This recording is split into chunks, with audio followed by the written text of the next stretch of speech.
Chip giant Nvidia বেশ কিছুটা সময় ধরে চীনে চিপ রপ্তানি নিয়ে বিপাকে আছে। আবার চীনের জন্য আলাদা চিপ ডিজাইন করেও দেখা গেছে অবাধে রপ্তানি নিষিদ্ধ চিপ চীনে চোরাচালান হচ্ছে।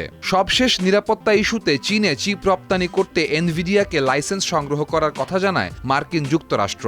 অবশেষে চীনে H20 চিপ রপ্তানির জন্য এনভিডিয়াকে লাইসেন্স দিয়েছে মার্কিন যুক্তরাষ্ট্র।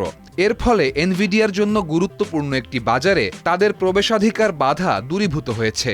গত মাসে মার্কিন যুক্তরাষ্ট্র চীনে H20 চিপ বিক্রির উপর এপ্রিলের নিষেধাজ্ঞা প্রত্যাহার করে। এনভিডিয়া গত জুলাই মাসে চীনে H20 জিপিইউ বিক্রয় পুনরায় শুরু করার জন্য মার্কিন সরকারের কাছে লাইসেন্সের আবেদন জমা দেয়। তবে এনভিডিয়া ঠিক কোন সংস্থায় এবং কতগুলো H20 চিপ পাঠানোর অনুমতি পেয়েছে তা এখনও স্পষ্ট নয়।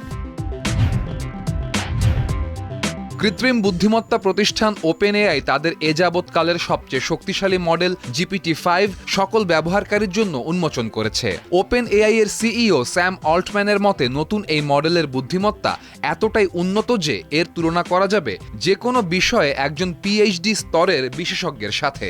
প্রতিষ্ঠানটির মতে এই সংস্করণটি আগের মডেলগুলোর তুলনায় অনেক দ্রুত এবং দক্ষতার সাথে আরও নির্ভুল ও বাস্তবসম্মত উত্তর দিতে সক্ষম হবে। এছাড়া জটিল ও একাধিক ধাপের নির্দেশনা অনুসরণ করে সমস্যা সমাধানে এই মডেলটি অত্যন্ত কার্যকর ভূমিকা রাখবে বলে দাবি ওপেনএআই এর। গত শুক্রবার রেকর্ড ছুঁয়েছে সফটব্যাংকের শেয়ার মূল্য। এর মাধ্যমে প্রতিষ্ঠানটি প্রথম ত্রৈমাসিকের মুনাফার প্রত্যাশা ছাড়িয়ে গিয়েছে।